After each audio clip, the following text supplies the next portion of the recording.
Some viewers may find the following video disturbing. Viewer discretion is advised. नमस्कार दोस्तों, पिछले episode में हमने ये देखा था बॉटम सीट मॉडल कैसे बनाते हैं, कैसे मॉडल को क्रिएट करा जाता है। फिर हमने देखा था डायनेमिक कंपोनेंट को कैसे क्रिएट करा जाता है, कैसे हम डायनेमिकली आइकन्स को इंपोर्ट कर रहे थे। फिर हमने देखा था एनिमेटेड सेलेक्ट कंपोनेंट को कैसे हम यूज़ कर सकते हैं। हमने फ़िल्टर्स बनाए थे और उसमें एनिमेटेड सेलेक्ट हमने यूज़ किया था। फिर हमने फ्लैश और टोस्ट मैसेजेस देखे थे और फिर हमने एक्सियोस और ग्लोबल एपीआई रैपर बनाया था। ग्लोबल एपीआई रैपर जिसका यूज़ करके हम सारी एपीआई कॉल करेंगे। फिर हमने देखा था ऑन स्क्रॉल करने पर कंटेंट को टॉगल कैसे करते हैं। ठीक है, तो आज के इस एपिसोड में हम देखेंगे कैसे हम एपीआई कॉल करके जो गेम्स का गिव अवे डेटा है वो कैसे डिस्प्ले करते हैं, उसमें क्या क्या ऑप्शन अवेलेबल हैं। फिर हम उसको देखेंगे कैसे हम उसको फ्लैट लिस्ट में डिस्प्ले कर सकते हैं। फ्लैट लिस्ट को ऑप्टिमाइज़ करने के हम डिफरेंट टेक्निक देखेंगे, आप किस तरीके से उसको ऑप्टिमाइज़ कर सकते हो, क्या बेस्ट पॉसिबल अप्रोच है, वो सब हम देखेंगे।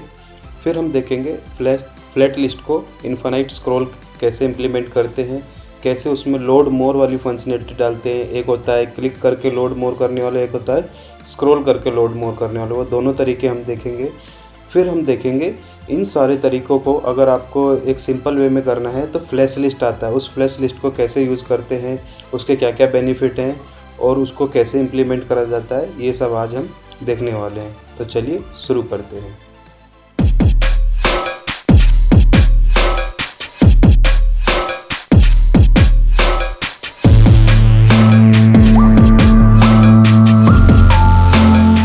सबसे पहले हम अपना ब्रांच चेक कर लेते हैं, हम गिटहब के करेक्ट ब्रांच के अंदर है कि नहीं, जो कि है डेव एचआर, मतलब हम करेक्ट ब्रांच के अंदर हैं। यहाँ पे क्या है कि हमारे पुराने चेंजेस हैं, तो सबसे पहले हम क्या करेंगे, जो भी हमारे पुराने चेंजेस थे उनको गिटहब में एक बार पुश कर देते हैं। इस बात का ध्यान रखें, देखिए env फाइल जो है हमारे पास यहाँ पे, वो क्योंकि हम ये एक प्राइवेट रिपोजिटरी है, प्राइवेट रिपोजिटरी में चाहे तो आप पुश कर सकते हैं, परंतु कभी भी पब्लिक रिपोजिटरी में आपको ये env फाइल पुश नहीं करनी होती है। ठीक है, तो अभी हम इसको पुश कर देते हैं सारे चेंजेस को जल्दी से।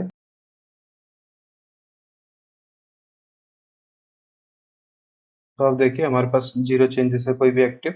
और अब हम क्या करते हैं, हमने पिछली बार ये देख लिया था कि हमको यहाँ पे ये एपीआई से डेटा डिस्प्ले करना है, जो कि हम कर रहे हैं। यहाँ से टोटल गिव अवे फेच करके यहाँ पे हम टोटल जो है पास कर रहे हैं, और जैसे ही हम इसको स्क्रॉल करेंगे तो वो क्या है, हाइड हो जाता है, और स्क्रॉल वापस ऊपर करने पे हमारे को वो डेटा दिखने लगता है। ठीक है, अब क्या है कि हमको इस कार्ड का जो डेटा है वो फेच करना है। ठीक है, तो उसके लिए हमको क्या करना होगा, मैं जल्दी से उसका एपीआई कॉल लिख देता हूँ और इसका डेटा देखते हैं हमको एक बार डेटा कैसा मिल रहा है। इसको सेव करेंगे और यहाँ देखेंगे हम अपनी, ये देखिए हमको जो है गिव अवेज की लिस्ट मिल रही है।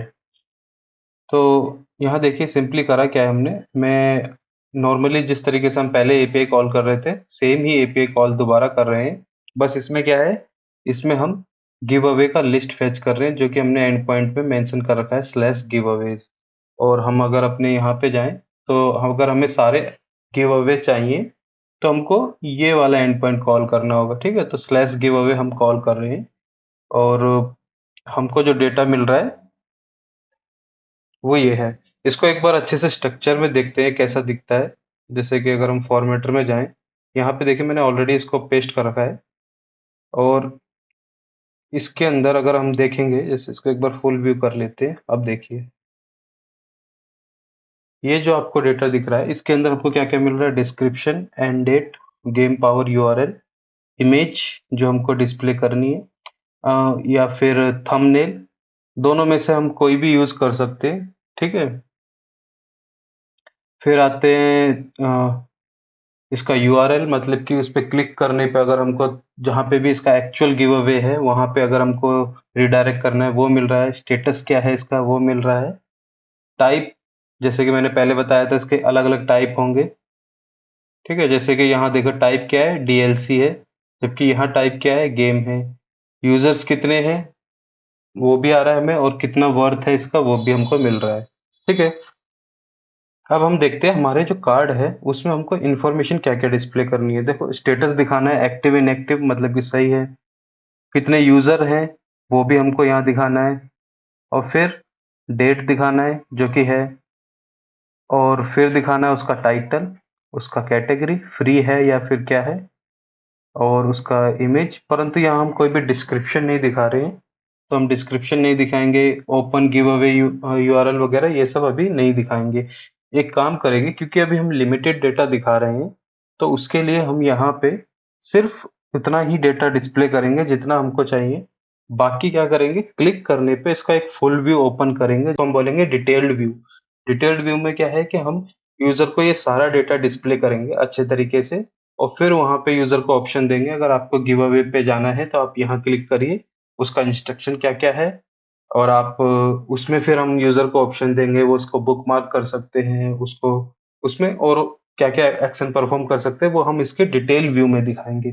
फिलहाल जो दिखाना है वो बस जो जो इन्फॉर्मेशन हमारे कार्ड में दिख रही है, ताकि हमारा जो लुक एंड फील है वो बिगड़े ना, और हमको इनफ इंफॉर्मेशन यूजर को देनी है ताकि उसको आइडिया लग जाए कि एक्चुअल में हाँ वो इसको ही देख रहा था, यही उसको चाहिए। ठीक है, तो अब हमको ये डेटा तो मिल गया है, तो हम इसको डिस्प्ले कैसे करेंगे। देखिए अभी तो क्या है कि सिंपली हम कार्ड में डेटा सेंड कर रहे थे और वहां से डिस्प्ले कर रहे थे। तो हम यहाँ क्या करेंगे, यहाँ पे हमको एक फ्लैट लिस्ट यूज करना है। ठीक है, अब देखिए स्क्रॉल व्यू है, स्क्रॉल व्यू के अंदर अगर आप कोई भी फ्लैट लिस्ट यूज करोगे तो वो एक एरर थ्रो करेगा कि कभी भी फ्लैट लिस्ट किसी भी स्क्रॉल व्यू के अंदर नहीं होना चाहिए।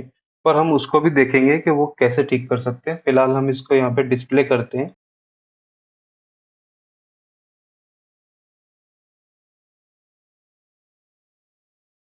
अभी हमें इसकी जरूरत नहीं है तो हम इसको हटा देते हैं।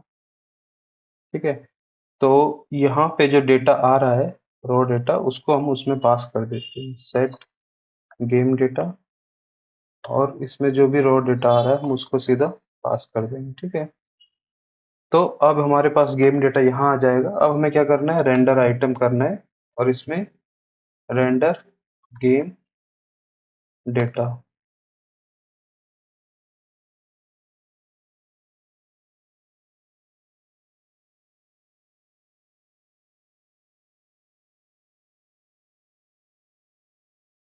देखिए हमारे पास क्या है, अगर हम यहाँ देखें तो हमारे पास एक यूनिक आईडी आ रही है, तो हम इसको ही एज ए की यूज कर लेंगे।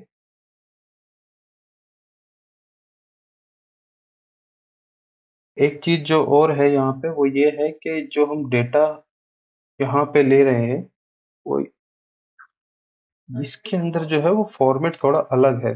देखिए यहाँ पे हम डेटा ले रहे हैं, और डेटा को हम पर डिस्प्ले तो नहीं करा रहे हैं यहाँ पे, क्योंकि हमने सब स्टैटिक रखा हुआ है। तो एक काम करते हैं, पहले इसको प्रिंट करा के देखते हैं कि हमको यहाँ पे वो डेटा मिल रहा है कि नहीं मिल रहा है। ठीक है, सेव करेंगे, ये चला जाएगा यहाँ से, और देखिए ये एक एरर आ गया हमारे पास। एरर नहीं है, एक वार्निंग है कि आप वर्चुअलाइज लिस्ट के अंदर आप ये सब नहीं रख सकते हैं। ठीक है, और अब देखिए ये कार्ड जो है आपको बहुत सारे दिख रहे होंगे, है ना।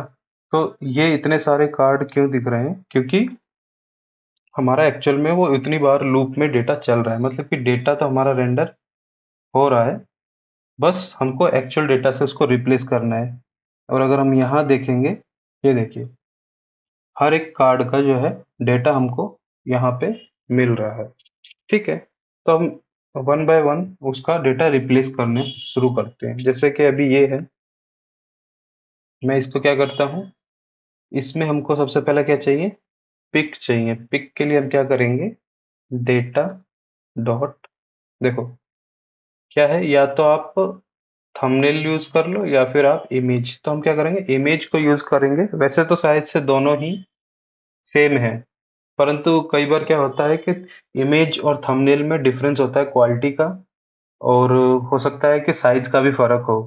तो अगर जब आपको लिस्ट दिखानी होती है तब हम मोस्टली केस में थंबनेल यूज करते हैं, परंतु जब हम उसको फुल व्यू दिखाना होता है, मतलब कि उसमें हमारा और भी डेटा है, तब हम मतलब कि उसका जो एक्चुअल साइज है इमेज का, एक्चुअल एक्चुअल क्वालिटी है वो हम दिखाते हैं। ठीक है, तो वैसे ऐसा कोई फिक्स रूल नहीं है, परंतु ये एक जनरल अप्रोच है, तो आप इसको फॉलो कर सकते हैं। तो अब जैसे कि इसके अंदर मैं थंबनेल को डिस्प्ले कराता हूँ। ठीक है, देखिए देखिए इसका मतलब समझ लीजिए, ये कंडीशनल ऑपरेटर है जो कह रहा है कि अगर थंबनेल है तो थंबनेल डिस्प्ले होगा, नहीं तो हमारा जो डमी पिक है वो डिस्प्ले होगा, ठीक है। डमी पिक को हम किसी और से भी रिप्लेस कर देंगे बाद में, फिलहाल अभी जो हम यूज कर रहे हैं उसको ही यूज करते हैं और इसको सेव करते हैं।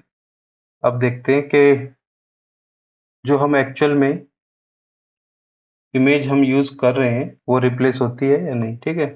ओके, तो डेटा इसलिए नहीं आ रहा है क्योंकि वो आइटम के अंदर है, और आइटम हम जो यहाँ से सेंड कर रहे हैं उसको इस तरीके से ले सकते हैं, आइटम,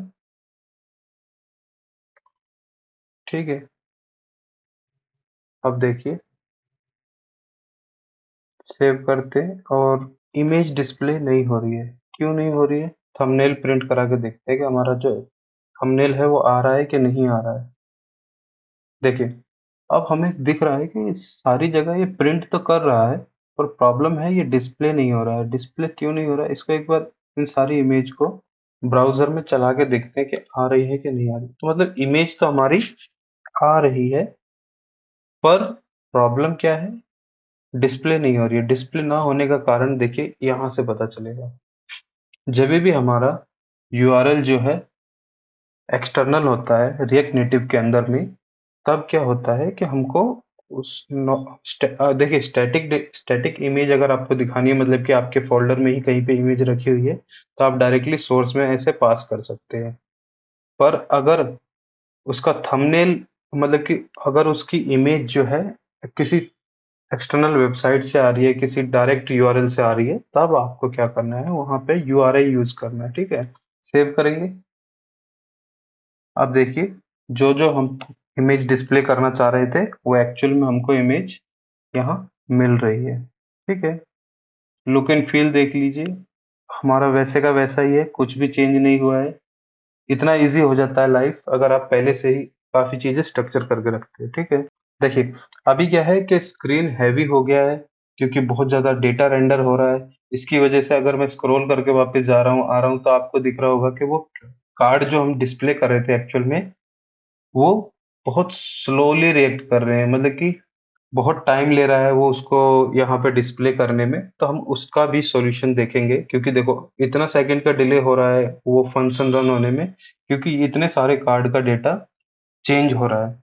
तो हम उसका भी सॉल्यूशन देखेंगे। फिलहाल अभी हमारा मेन फोकस है सारा डेटा एक्चुअल में रेंडर करना, ठीक है। तो पहला चीज तो ये हो गया। दूसरा है स्टेटस। टाइटल देखिए, हमने इसका एक्टिव दिखा रखा है। वो कैसे दिखेगा? जब हम यहाँ पे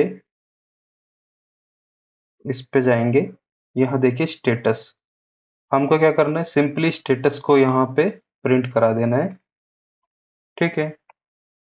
तो डेटा डॉट स्टेटस, नहीं तो नॉट अवेलेबल, ठीक है।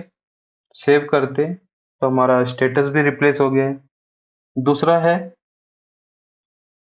हमको ये जो इमेज दिख रही है, मतलब कि आइकन, मतलब कि कौन कौन सा प्लेटफॉर्म सपोर्ट करता है, तो देखिए उसका भी लिस्ट हमें हर जगह मिला होगा। ये देखिए, प्लेटफॉर्म्स में पीसी, एपिक गेम स्टोर, ये सब दे रखा है। हमको क्या करना है, एक फंक्शन लिखना है और जिसमें कंपेयर करके देखना है कि इसका आइकन हमारे पास है या नहीं है, ठीक है। जो कि हमने ऑलरेडी सेव पिछले ट्यूटोरियल में उसको, काफी सारे जो आइकन्स थे गेम्स के, हमने पहले ही सेव करके एक ऑब्जेक्ट फॉर्मेट में रख रखे हैं। तो अभी उसको देखते हैं। पहले ये देखते हैं यहाँ पे जो हम जल्दी जल्दी डेटा दिखा सकते हैं उसको रिप्लेस कर देते हैं। जैसे ये है, ठीक है। तो यहाँ पे हम यूजर्स को दिखा सकते हैं। यूजर्स का यहाँ पे सिंपली क्या है, यूजर्स यूज करना है और यहाँ लिख देंगे डेटा डॉट यूजर्स, ठीक है। अब यहाँ पे जो है इसका भी डेटा चेंज हो गया है। जितना भी आप देखोगे सब में एक्चुअल डेटा आ गया है, ठीक है। उसके बाद में हम आएंगे यहाँ पे।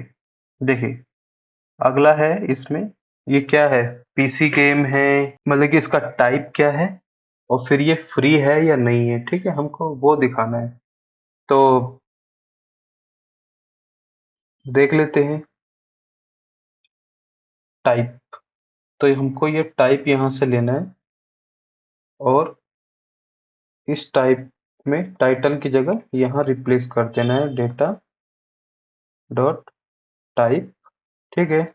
नहीं तो अगर कुछ नहीं है तब हम क्या करेंगे, यहाँ यूज कर देंगे सिंपली गेम, ताकि एम्प्टी स्टेट में वहां पे हमको कुछ ना कुछ वहां रहना चाहिए, ठीक है, एक डिफॉल्ट वाला जो है। अब देखिए ये भी यहाँ से चेंज हो जाएगा, जो जो है वो वैसे रिप्लेस हो जाएगा, ठीक है। अब है फ्री वाला। देखिए फ्री वाले को हम एक अलग तरीके से और कर सकते हैं। अभी हम देखो करना क्या चाह रहे हैं, हम चाह रहे हैं कि यहाँ पे पहले हम उसको दिखाएं। देखो फ्री लिखा हुआ है, यूजर को दिखेगा डायरेक्ट फ्री है, परंतु इसको थोड़ा सा और अच्छा करने के लिए हम ये कह सकते हैं, देखो इसका एक्चुअल जो वर्थ है वो $3 $3.9 है या $19 है, परंतु ये आपको फ्री में मिल रहा है। तो यूजर को थोड़ा ये होता है ना, फ्री में जो चीज मिल रही है परंतु वो एक्चुअल में उसकी इतनी वैल्यू है, तो अट्रैक्ट करती है चीजें। तो इसलिए हमको ये यहाँ पे डेटा दिखाएंगे। वो कैसे दिखाएंगे, जैसे आपने ई कॉमर्स वेबसाइट में देखा होगा कि जब आप देखते हैं ना ऑफर वाला प्राइस, तो वो क्या करते हैं, एक्चुअल प्राइस को काट के उस पर स्ट्राइक ऑफ करके फिर दिखाते हैं आपको ये इतने में मिल जाएगा, ठीक है। तो वही वाले चीज हम यहाँ करने की कोशिश कर रहे हैं। तो हम देखेंगे अगर डेटा डॉट वर्थ है तभी हमको ये टेक्स्ट दिखाना है, अगर नहीं है तो हम सिंपली फ्री तो हम दिखाएंगे दिखाएंगे, ठीक है।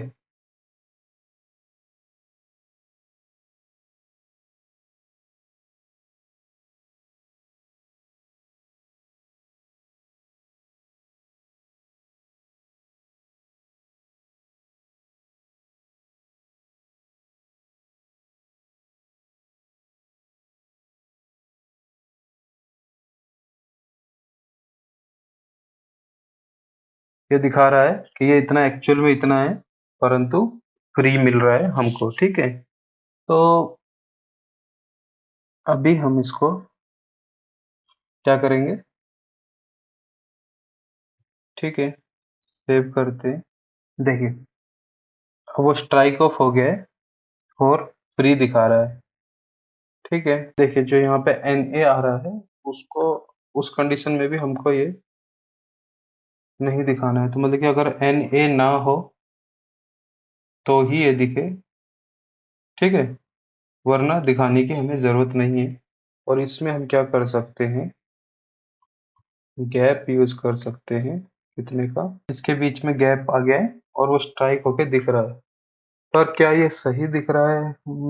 एक काम करते हैं, इसको यहाँ ना दिखा के, क्योंकि यहाँ पे ये सही नहीं दिख रहा है, तो इसको यहाँ से हटा लेते हैं, ठीक है, क्योंकि लुक एंड फील हमारा बिगड़ जा रहा है। तो हम एक काम करते हैं, ये जो इसमें इसी वाले रो में आया हुआ है इसके साथ ही क्या करेंगे,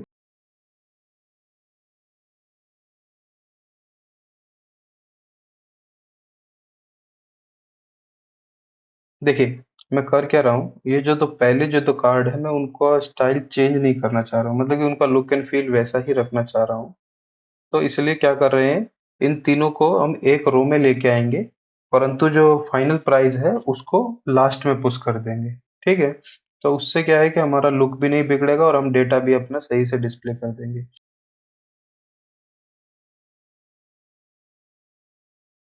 ठीक है। देखिए अब काफी अच्छा दिख रहा है, क्योंकि हम जो एक्चुअल प्राइस है उसको हमने कोने में डाल दिया है और ये स्टाइल हमारा वैसे का वैसा ही है और डेटा भी हम सही से डिस्प्ले कर रहे हैं, ठीक है। उसके बाद में आता है हमको ये टाइटल डिस्प्ले करना है।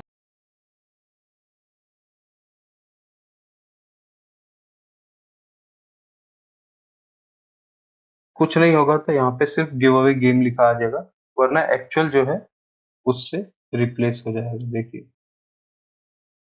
जितना भी ये सब जगह हो जा रहा है हमारा। और अब फिर क्या है, हमको यहाँ पे डेट दिखानी है कि टाइम क्या है। देखिए तो पब्लिश डेट इसका ये है और एंड डेट इसका ये है, ठीक है। अब देखिए यहाँ पे देखिए एंड डेट नहीं होगी तो हम उसको एम्प्टी छोड़ देंगे, वरना यहाँ पे दोनों डेट का वो दिख जाएगा, इसका स्टार्ट डेट कब है और एंड डेट कब है। देखो एंड डेट अगर नहीं आ रहा है तो वहाँ पे NA लिखा आ रहा है, तो हम चाहें तो इसको इस तरीके से भी कर सकते हैं। अभी जो है टाइम हमको क्लियरली पता नहीं चल रहा है कि ये ऐसा है या नहीं है, ठीक है। तो अब हम देखिए इसकी जगह क्या कर सकते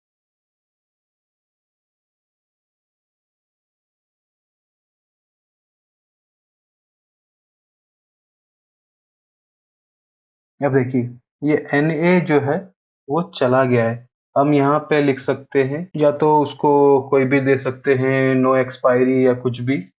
अगर वहाँ पे कुछ भी नहीं है तो सिंपली ऐसे डिस्प्ले कर सकते हैं, परंतु एक चीज और है, इसको हम थोड़ा फॉर्मेट कर सकते हैं।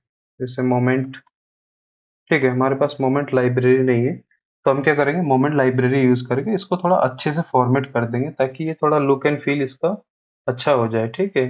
अगर मान लो दोनों डेट आ रही है तो थोड़ा सा सही नहीं दिख रहा है,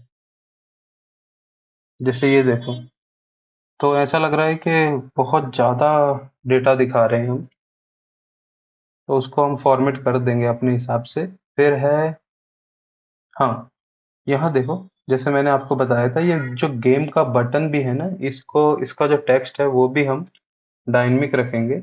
देखिए वो कैसे होगा, यहाँ पे व्यू तो हम एज इट इज रखेंगे, परंतु यहाँ ले लेंगे डेटा डॉट टाइप।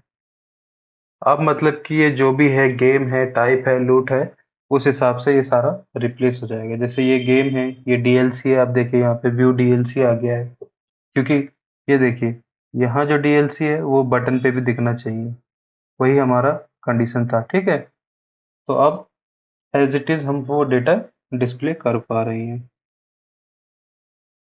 देखिए जिस जिसके अंदर वर्थ नहीं आ रहा है हम वहाँ पे वर्थ नहीं दिखा रहे हैं, बाकी जहाँ जहाँ पे वर्थ है वहाँ पे हम उसको स्ट्राइक ऑफ करके दिखा रहे हैं कि इसका एक्चुअल वर्थ इतना था, परंतु आपको ये इतने में मिल रहा है, ठीक है।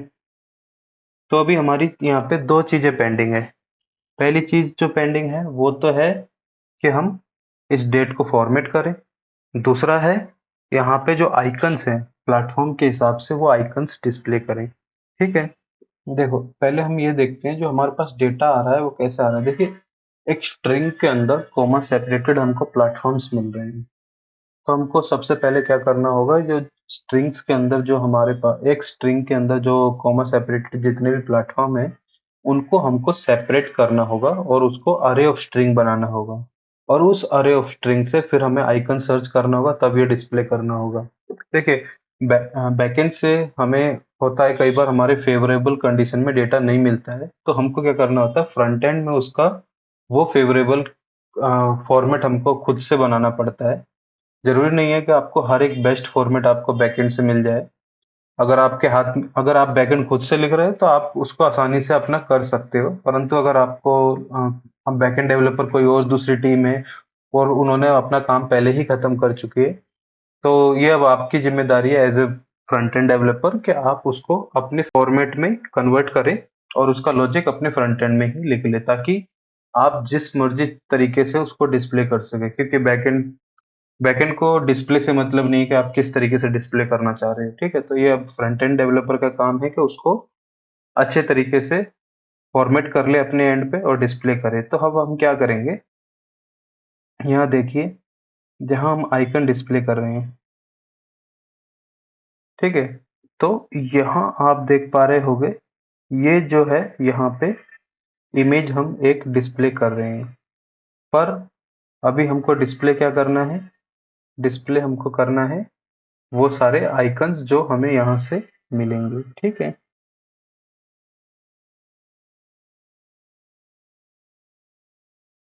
बस सपोर्टेड प्लेटफॉर्म्स में क्या जाएगा, डेटा डॉट किस नाम से आ रहा है हमारे पास, प्लेटफॉर्म्स, ठीक है। अब हमको यही यहाँ पे रेंडर करना है, परंतु हमको ये ध्यान में और रखना है कि यहाँ पे रेक्स में आनी चाहिए, तो रो स्टार्ट, ठीक है, और इसके बीच में एक गैप होना चाहिए अच्छा खासा, जिसको हम दे देते हैं 4, ठीक है। अब मतलब कि हमको ये फंक्शन लिखना है, तो यहाँ लिख देंगे सपोर्टेड प्लेटफॉर्म्स और यहाँ मिल जाएगी हमको।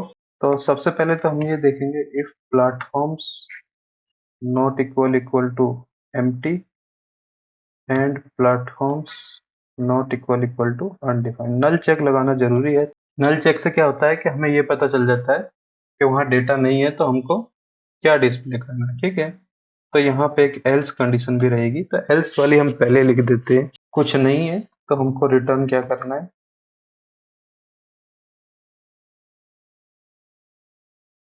अगर कुछ नहीं है तो हम यहाँ पे डमी प्लेटफॉर्म को रिटर्न कर देंगे। एल्स और नहीं तो हम क्या करेंगे,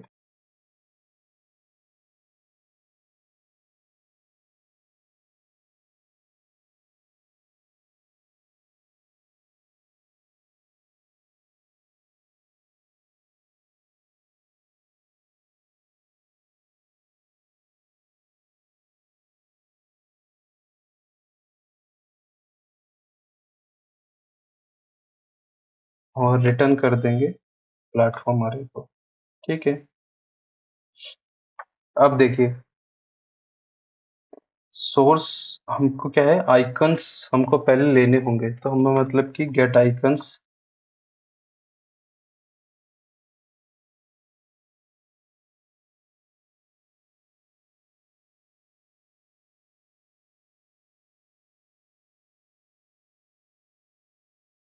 ये जो हमने ऑलरेडी गेम प्लेटफॉर्म्स करके बनाया हुआ है, यहाँ से हमको वो सारा फिल्टर करना है।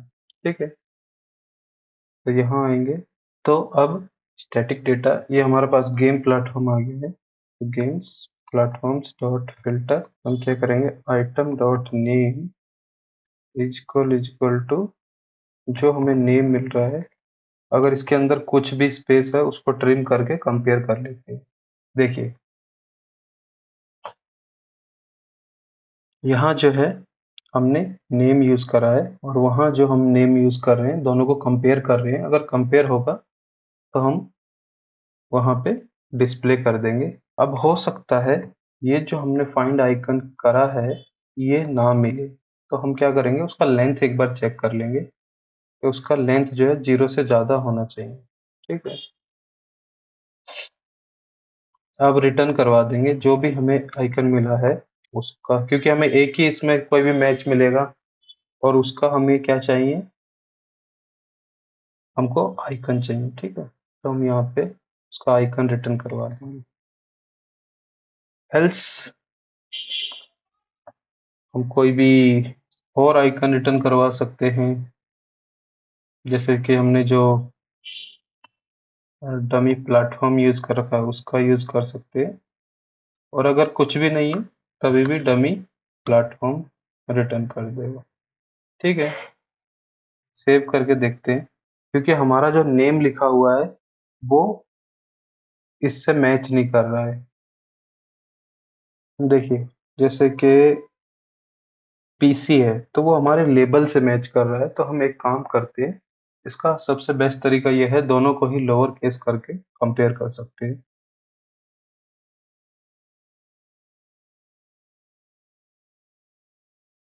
अब देखिए क्या है, दोनों को ही लोअर केस करते हैं और कंपेयर कर रहे हैं। ठीक है, ओके, तो दिक्कत क्या है कि हम यहाँ पे इसको रिटर्न नहीं कर रहे हैं। तो अब सेव करेंगे, आप देखिए हमारे पास यहाँ पे आइकन हमको मिल रहा है, क्योंकि अभी हमने आइकन का साइज काफी बढ़ा दिया इसलिए हमको ये इतना बड़ा दिख रहा है। ठीक है, और ये जो भी हमने एक्स्ट्रा यूज करा है उसको हम यहाँ से हटा देते हैं। वो बस ये चेक करने के लिए था, कि डिबग करने के लिए कि हमारा ये आइकन यहाँ पे क्यों नहीं आ रहा है।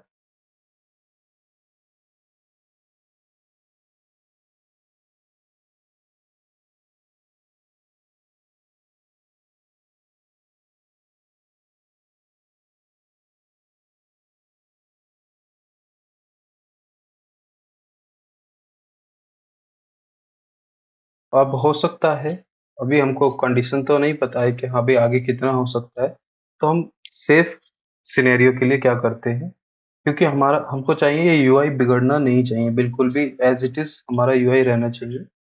तो ये जो प्लेटफॉर्म्स हैं इनको हमको रिस्ट्रिक्ट करना होगा। वो कैसे होगा? तो यहाँ पे इंडेक्स जो है 4 से कम होना चाहिए, तभी इसको रेंडर करे, वरना ना करे। देखिए, इससे होगा क्या कि अगर वहाँ पे 5 से ज़्यादा आइकन है तो वो बस 4 ही दिखाएगा, और जितने बाकी के आइकन है वो हम यूज़र को फुल व्यू में दिखा सकते हैं। इससे क्या है कि हमारा यूआई में ज़्यादा फर्क नहीं पड़ेगा, और look and feel as it is रहने वाला है। कुछ भी कंटेंट आगे पीछे नहीं होगा, क्योंकि हम लिमिट सेट कर दिए हैं कि अगर इसका 4 से ज़्यादा इसकी अगर लिमिट होती है तो ये वहीं पे उतने ही आइकन डिस्प्ले करे, उससे ज़्यादा डिस्प्ले ना करे। ठीक है? और अभी देखिए, अभी क्या है कि मैंने कुछ टाइम के लिए इसमें लिमिट लगा रखी थी, ताकि हम इसको इजीली टेस्ट कर पाएँ, क्योंकि रेंडर करने में बहुत ज़्यादा डेटा रेंडर हो रहा है। एक साथ अगर आप देखोगे तो 133 133 इसमें कार्ड अगर डिस्प्ले करनी है हमको, तो वो एक बहुत बड़ी लिस्ट है, और उसके अंदर इतनी सारी इमेज, इतने सारे आइकन, इतना सारा डेटा डिस्प्ले करना, मतलब कि ऐप बहुत हैवी हो जाता है। और फिर उसी की वजह से क्या है कि जैसे अभी मैं आपको पहले दिखा रहा था कि स्क्रॉल करने पे जो ये हमारा ऊपर वाला कंडीशन है वो बहुत देर में स्क्रॉल हो रही थी। क्यों? क्योंकि वहां पे हमको बहुत ज़्यादा डेटा डिस्प्ले कर रहे थे, उस वजह से ये कंडीशन रन होने में काफ़ी टाइम लग रहा था, बहुत स्लो हो जा रहा था। उसका भी हम अभी सॉल्यूशन देखेंगे। ठीक है? तो मेन जो था हमारा, हमको आइकन डिस्प्ले करना था, वो हो रहा है। ठीक है? और अभी हम ये देखेंगे कि अगर हमारा काम इस वाले चीज़ से हो जाता है, तो हम इसको यहीं रखेंगे, मतलब कि अगर हमें ये फंक्शन कहीं और यूज़ करने की ज़रूरत नहीं पड़ी, तो इसको यहीं रखेंगे, वरना इसको हम मूव कर देंगे एक सेपरेट जगह पे, जहाँ से हम क्या है, इसको ईज़िली गेट कर पाएँ, और सारी जगह पे जहाँ-जहाँ पे हमको डिस्प्ले करना है, वहाँ डिस्प्ले कर सकते हैं। ठीक है? तो ये देखिए, कंपोनेंट भी काफ़ी तरह के होते हैं। जैसे ये जो कंपोनेंट है वो स्पेसिफिक इस तरह के ही डेटा डिस्प्ले कर सकता है। कुछ कई सिनेरियो में ऐसा होगा, आपको जो कार्ड है मल्टीपल टाइम यूज़ करना होगा, परंतु हमारे केस में क्या है, इसको एक ही बार यहाँ पे यूज़ कर रहे हैं।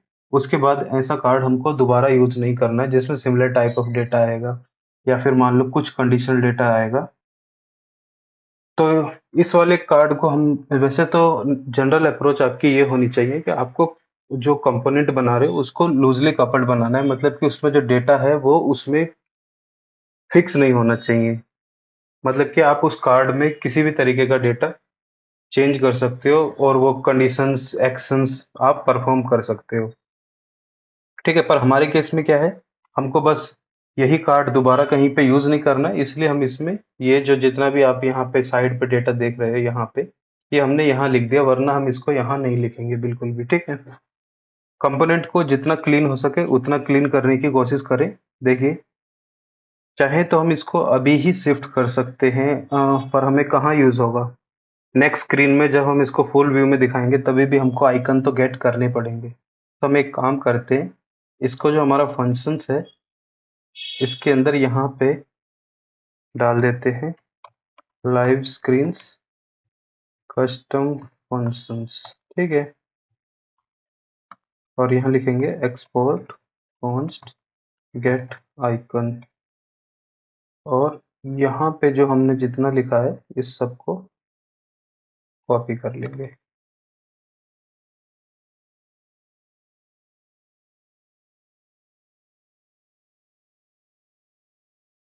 अब हमारी सारी डिपेंडेंसी अब यहाँ से हो गई, तो हमको जो ये डेटा यहाँ से चाहिए था, हम फंक्शन से फेच कर लेंगे। ठीक है? और यहाँ से इसकी डिपेंडेंसी खत्म कर दी है। ठीक है? तो जितना हो सके उतना क्लीन रखने की कोशिश रखनी है हमको। ठीक है? और इसको सेव करते हैं, देखते हैं कुछ चेंजेस है। किसी तरीके का कोई भी चेंजेस नहीं दिख रहा है हमको। ठीक है? अब देखिए, एक, हाँ, ये रह गया हमारा मोमेंट जेएस, हमने यूज़ नहीं किया है। चलो पहले मोमेंट लाइब्रेरी इंस्टॉल कर लेते हैं। इससे क्या है कि हम किसी भी तरीके का डेट और टाइम फॉर्मेट कर सकते हैं। बहुत ही पॉपुलर लाइब्रेरी है। अगर इसका npm आप पैकेज देखोगे, लाखों करोड़ों में इसके वीकली डाउनलोड रहते हैं, बहुत ज़्यादा यूज़ करी जाती है। जितना भी टाइम डेट फॉर्मेट हमको करना होता है, वो यहाँ से हम इस लाइब्रेरी का यूज़ करके कर सकते हैं। तो इसको इंस्टॉल कर लेंगे, ठीक है। इंस्टॉल करने के बाद एक बार हमको अपना ऐप रिस्टार्ट करना होगा। इसका यूज़ कैसे करते हैं देखिए, यहाँ लिखेंगे मोमेंट, इसको इंपोर्ट कर लेंगे मोमेंट को, ठीक है। और उसके अंदर जो हमारा डेट है और टाइम है उसको डाल देंगे और फॉर्मेट करेंगे। अगर हम इसको शॉर्ट में लिख दें तो कुछ ऐसा दिखेगा ये, तो मतलब कि MMDOY, ठीक है। तो लिख देते हैं MMM, कॉमा, या फिर लिखते हैं DODD लिख देते हैं, और बस 2023 लिखने की बजाय हम लिख सकते हैं YY, मतलब कि 23 सिर्फ, ठीक है। और इसके बाद डाल सकते हैं कॉमा लगा के, ये डाल सकते हैं टाइम, आवर्स और मिनट दिखाते हैं। सेव करते हैं, देखिए अक्टूबर 5 2023 11। अब काफ़ी शॉर्ट हो गया है, समझ रहे हो। और इसको चाहे तो आप रिप्लेस भी कर सकते हो, मंथ को यहाँ दिखा के DD 5 अक्टूबर 2023, और उसके बाद में हम दे रहे हैं थोड़ा सा स्पेस,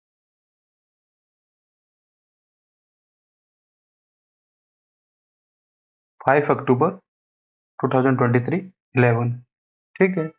यहाँ जो है इसको भी हम कर देते हैं इसी तरीके से। टाइम जो है काफ़ी क्लियरली हमको दिख रहा है, जहाँ पे हमको जो टाइम दिखाना है एग्जैक्टली वैसा ही दिख रहा है, ठीक है।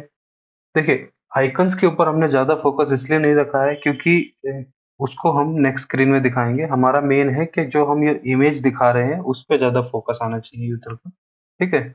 अब चलते हैं इस पे, कि अगर हम देखिए यहाँ पे मैंने क्या करा था, एक कंडीशन में इसको सिर्फ 4 ही डेटा पास करा था। अब देखिए अगर मैं इसको स्क्रॉल कर रहा हूँ तो आप देखिए ऊपर जो हमारा कंडीशन है वो बहुत ही अच्छे से इजीली हाइड हो रही है, शो हो रही है, टॉगल बहुत इजी से हो रहा है। पर अगर मैं इसको स्लाइस को हटा दूं,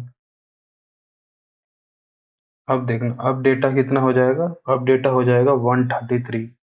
और 133 कार्ड को रेंडर करने के टाइम पे ये देखो, मैं इतनी तेजी से रेंडर कर रहा हूँ परंतु वो कंडीशन कितनी देर बाद अप्लाई हो रही है। देखो मैं फर्स्ट कार्ड पे आ चुका हूँ फिर भी वो कंडीशन रन नहीं हो रही है, क्यों? क्योंकि डेटा इतना सारा है, उसको रेंडर करने में बहुत ज़्यादा टाइम लगता है, एटलीस्ट उतना सारा डेटा हैंडल नहीं कर पा रहा है, ठीक है। तो उसके लिए हमको कुछ-कुछ चीज़ों का ध्यान रखना होता है। तो सबसे पहले हम क्या करेंगे, ये जो कार्ड है, इसको क्या करेंगे,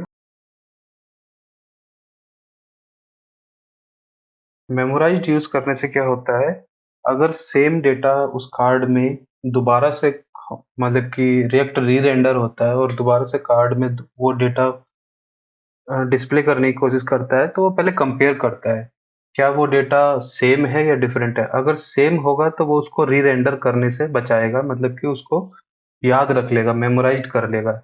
इसलिए हम यहाँ पे मेमो का यूज़ करते हैं ताकि वो उस उतने डेटा को वो मेमोराइज़ कर ले। और अब हम इसको सेव करते हैं। अभी हमारे पास जो एरर आ रहा है, virtualized list should not be nested inside plain text, तो अभी वो एक एरर है, उसको भी हम देखते हैं। और ये इमेज नल एग्जिस्ट, कहीं पे हमारे पास इमेज का एरर आ रहा है, उसको भी देखते हैं एक बार, ठीक है। इसको अभी देखते हैं। अगर आप एक चीज देखोगे, पहले के कंपैरिजन में और अब के कंपैरिजन में स्पीड में कितना फर्क आया है, देखो मैं अभी आपको दोबारा दिखाता हूँ। मैं अगर यहाँ से रिएक्ट मेमो हटा देता हूँ,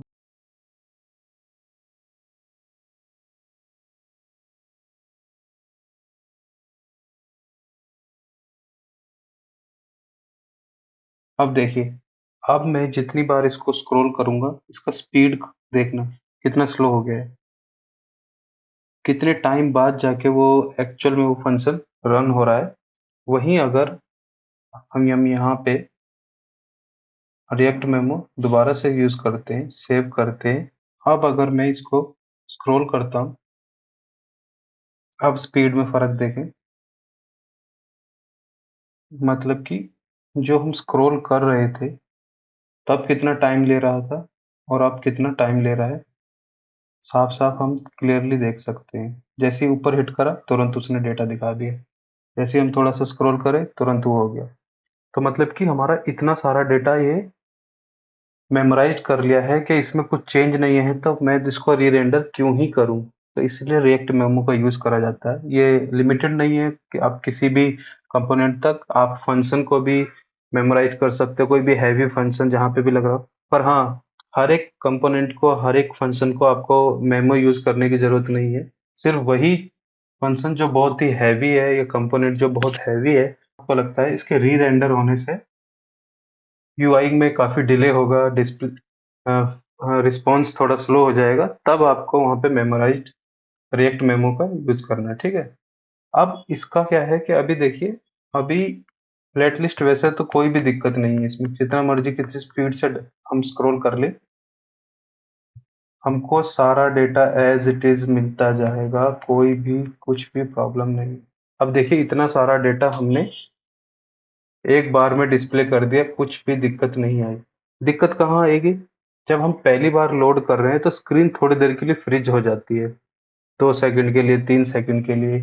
वो अभी आपको फ़ील नहीं होगा, जब आप यूज़ करोगे एज़ अ यूज़र, तब आप टच कर रहे होगे परंतु स्क्रीन पे कुछ नहीं होगा। क्यों? क्योंकि वो फ्रीज हो जा रही है। तो उस केस में हमारे पास एक तो ये है कि हम यूज़र को बोलें वेट करें थोड़ा-सा, जैसे कि हम एक लोडर लगा देते हैं और बोलते हैं आप थोड़ा-सा वेट करिए। और अभी हमने इसमें एक कंडीशन और नहीं डाली है, ठीक है? तो 2 चीज़ें हैं अभी।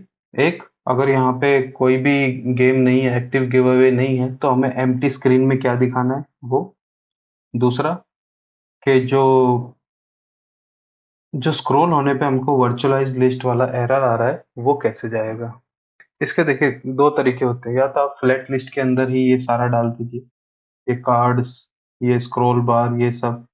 पर उसमें फिर अलग दिक्कत आ जाएगी कि फ्लैट लिस्ट में आपको हेडर डालना होगा, फ्लैट लिस्ट में फुटर डालना होगा, फ्लैट लिस्ट में डेटा डालना होगा, ये सब। या फिर आप क्या कर सकते हो, इसका दूसरा तरीका ये है, हम एक रैपर बनाएँगे, कस्टम रैपर, जो क्या करेगा, जो एक वर्चुअलाइज़्ड स्क्रॉल व्यू की तरह काम करेगा। क्योंकि देखो क्या होता है कि स्क्रॉल व्यू भी टॉप से बॉटम स्क्रॉल कर रहे हैं, फ्लैट लिस्ट भी टॉप से बॉटम स्क्रॉल कर रहे हैं, इसलिए वो प्रॉब्लम आ रहा है। अगर फ्लैट लिस्ट हॉरिजॉन्टल हो और स्क्रॉल व्यू वर्टिकल हो तो उसमें दिक्कत नहीं आएगा। दिक्कत है दोनों सेम ओरिएंटेशन में स्क्रॉल हो रहा है, इसलिए वो सजेस्टेड नहीं होता है कि आप दोनों को एक ही ओरिएंटेशन में दोनों को यूज़ करें, ठीक है?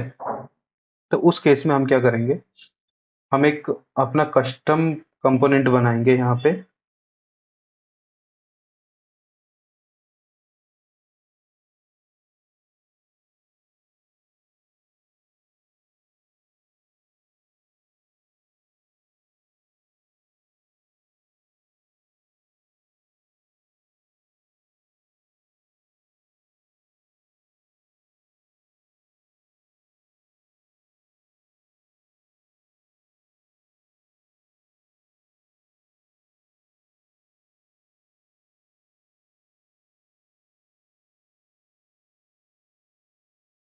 तो ये हमने एक अपना खुद का कस्टम रैपर बना लिया है और इसको ही एक्सपोर्ट कर लेंगे,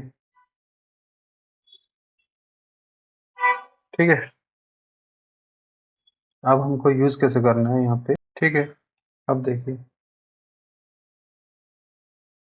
हो रहा है? वो हमारा जो वार्निंग था, वो चली गई है। अब यहाँ पे क्या है कि अगर जैसे मैं इसको स्क्रॉल करता हूँ, तो आप देखिए यहाँ पे जो नीचे से पैडिंग कम है यहाँ पे, ठीक है? और क्या है कि देखो, मैं इसको स्क्रॉल कर रहा हूँ पर ये बहुत देर में ऊपर जा रहा है। तो यहाँ पे कुछ मल्टीपल इश्यूज हैं, पहले हम वो देख लेते हैं। पहली बात तो ये है कि इसको हमें बॉटम से एक पैडिंग देनी होगी, जो कि कंटेंट कंटेनर स्टाइल में आप जो भी स्टाइल पास करोगे वो इसके पूरे फ्रेम के अंदर, मतलब कि फ्लैट लिस्ट जितना एरिया ले रहा है उसके अंदर वो पैडिंग अप्लाई हो जाएगी। तो अब जो लास्ट वाला कार्ड है वहां पे पैडिंग आ जाएगी, ठीक है? अब क्या है कि अगर मैं इसको स्क्रॉल करता हूँ, ये देखिए, एक तो ये जो ऊपर का कंटेंट है बहुत ही स्लो रिएक्ट कर रहा है, और ऊपर से जब मैं बॉटम पे पहुंचता हूँ, मैं कितना भी स्क्रॉल डाउन करूँ बहुत लेट जा रहा है। मतलब कि जाता तो है परंतु मल्टीपल टाइम मुझे अ, नीचे से पुल करना पड़ता है, तब जाके ये कार्ड ऊपर की तरफ स्क्रॉल हो रहा है। तो ये सब इशू है इसके अंदर, क्योंकि फ्लैट लिस्ट के अंदर अगर अभी हम क्या करें, ऊपर अपना टोटल काउंट देखें, जैसे कि अब देखिए एक्टिव नंबर ऑफ जो कार्ड है यहाँ पे वो 122 है, मतलब कि 122 कार्ड यहाँ पे रेंडर हो रहे हैं। उसकी वजह से फ्लैट लिस्ट क्या है, बहुत स्लो हो जाता है। ठीक है, तो अब हम क्या करते हैं, पहले देखते हैं फ्लैट लिस्ट को हम इम्प्रूव कैसे कर सकते हैं। क्योंकि अभी देखिए पहले क्या था कि जैसे कि जब हमारे कार्ड 3-4 थे तो स्क्रॉल करने पे एकदम से हमारे ऊपर वाला ये जो टोटल एक्टिव वगैरह है, ये एकदम से हाइड हो जा रहा था और एकदम से शो हो जा रहा था। पर अब जैसे ही कार्ड इतने सारे हुए हैं तो वो उसको रेंडर करने में इतना टाइम ले रहा है कि यूजर को बहुत ही गंदा एक्सपीरियंस होगा, क्योंकि इस ये एकदम साफ दिख रहा है कि कितना लैग हो रहा है स्क्रीन में। धीरे धीरे करके फ्लैट लिस्ट को हम इम्प्रूव कैसे कर सकते हैं। ठीक है, फ्लैट लिस्ट में काफी तरीके बताए गए हैं कि जिस तरीके से आप क्या है, कार्ड को रेंडर करते टाइम पे बेस्ट प्रैक्टिसेस क्या-क्या आप फॉलो कर सकते हैं, ताकि आप जब भी एक लिस्ट दिखाएं तो किसी तरीके का यूजर को लैग ना दिखे, उसको एक स्मूथ एक्सपीरियंस हो। एक तरीका तो ये है कि हम इसको सारा ना दिखा के इसमें सिर्फ मतलब कि जैसे अभी एक फोल्ड में आपको कितने कार्ड दिख रहे हैं, अगर जैसे यहाँ यूजर लैंड हुआ तो उसको एक ही कार्ड दिख रहा है, तो हमें 122 कार्ड लोड करने की जरूरत ही क्या है।